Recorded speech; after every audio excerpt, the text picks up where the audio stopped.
Já me disseram que pareço turista japonês. Não pelo olho puxado, mas porque adoro uma máquina fotográfica. Tiro foto de tudo. Olha só a minha rua.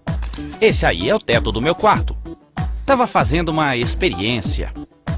A minha prima Thalita, a moto do meu primo, o meu cachorro. Fala aí, Luke! Esta foto é da festa junina do ano passado.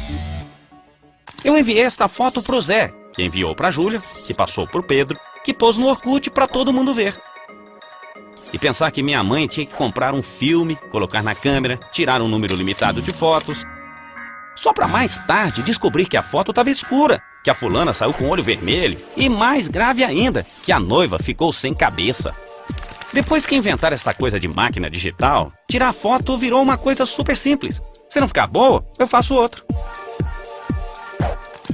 Depois eu posso aumentar, diminuir, passar para preto e branco. Mas afinal, qual a diferença dessa foto para aquela da minha mãe? E o que é uma foto digital?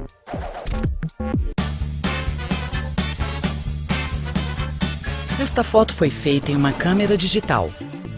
Esta em uma câmera analógica. Os dois tipos de câmera possuem uma série de lentes que focalizam a luz para reproduzir a imagem de uma cena. A principal diferença é a forma como elas registram a luz. A câmera analógica captura a luz em uma película formada por minúsculos cristais de prata que reagem às diferentes intensidades da luz. As câmeras digitais não usam filmes nem têm cristais de prata. Elas funcionam à base de sensores como este.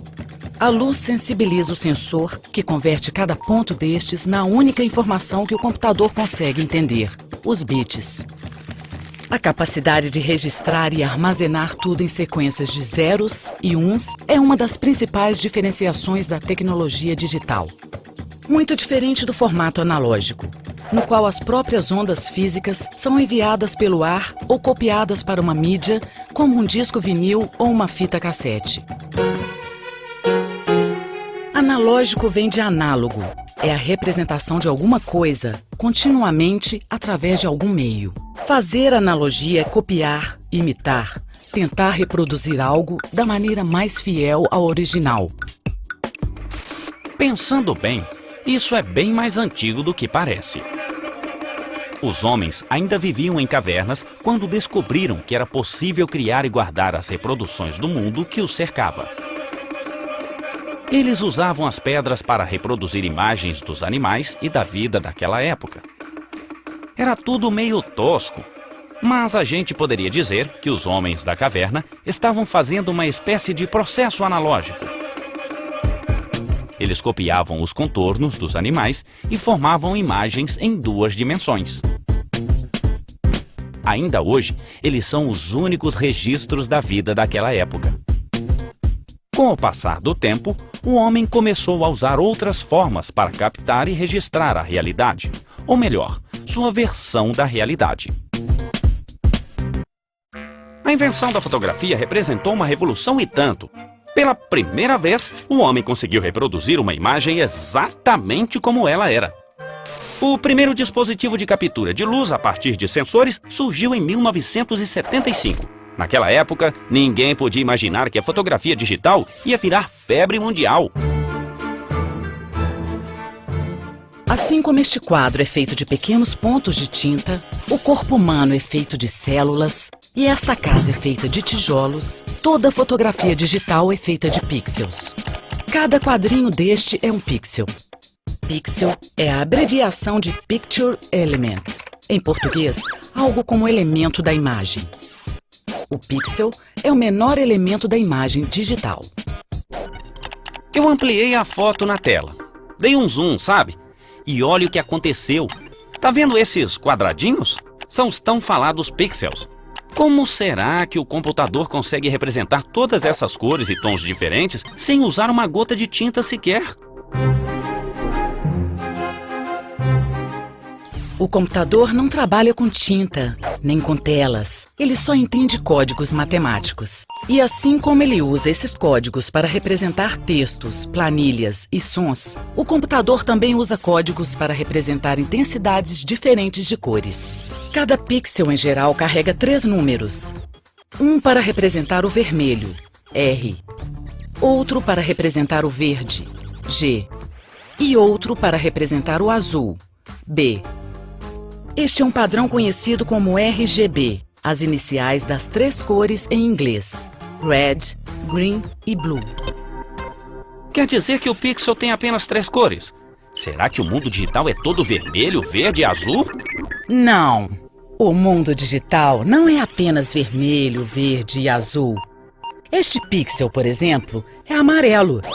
Amarelo é a cor dos pintinhos, do sinal de atenção e das bolinhas do biquíni da Ana Maria. No caso deste pixel, o tom de amarelo é o resultado da mistura de 3 números. O primeiro número indica a intensidade de vermelho no pixel. O segundo número indica a intensidade de verde deste pixel. E o terceiro número indica a intensidade do azul neste pixel. A cor deste pixel, portanto, é uma combinação destas 3 intensidades, que juntas formam este tom de amarelo. Não podemos nos esquecer que o computador não usa o número 2, nem o 5. O computador só trabalha com 2 algarismos, o 0 e o 1.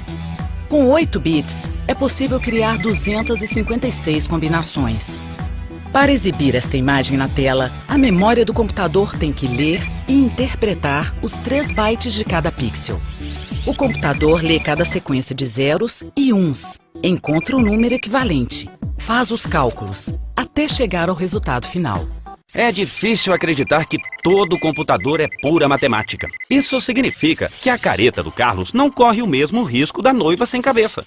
Afinal, as imagens digitais nunca perdem a cor, já que os bytes nunca mudam. As imagens digitais costumam ocupar muito espaço na memória do computador. Claro que tudo depende do tamanho de cada imagem. O tamanho de uma foto digital depende da quantidade de pixels que ela tem. A quantidade total de pixels de uma fotografia equivale ao número de pixels na horizontal multiplicado pelo número de pixels na vertical. Esta foto tem 1.500 pixels em cada linha vertical e 2.000 pixels em cada linha horizontal. Isso dá um total de 3 milhões de pixels, ou 3 megapixels. Como cada pixel desta imagem tem 3 bytes, um para cada cor, isso significa que ela tem 9 milhões de bytes. Para abrir essa imagem, o computador vai precisar ler e interpretar todos eles, byte por byte, pixel por pixel.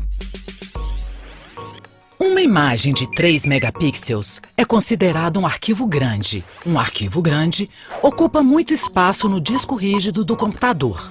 Um computador pode ter problemas para encontrar o que procura quando o disco rígido está lotado de bytes. Tudo depende da capacidade do disco rígido, o HD.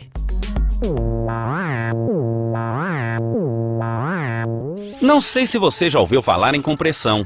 Esse processo serve, entre outras coisas, para diminuir o tamanho dos arquivos.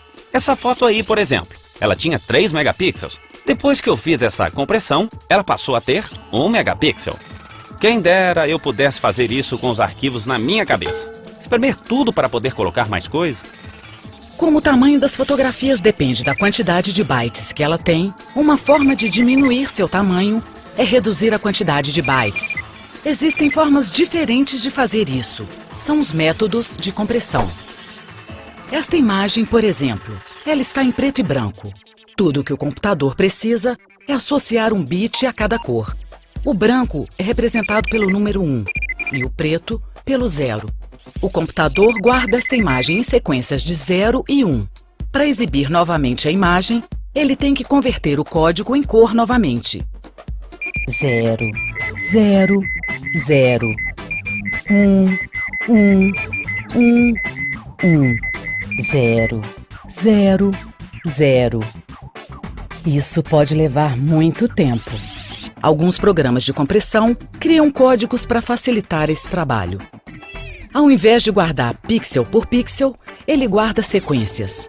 40, 91, 20. Acho que entendi. Minhas fotos não passam de códigos matemáticos. Mas será que a mesma coisa acontece com o som?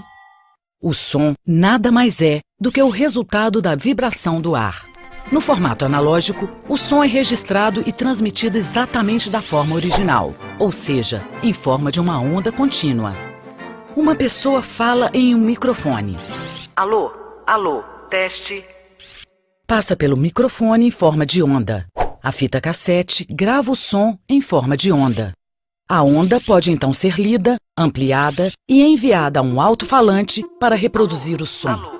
No formato analógico, o som é registrado e usado em sua forma original, em ondas.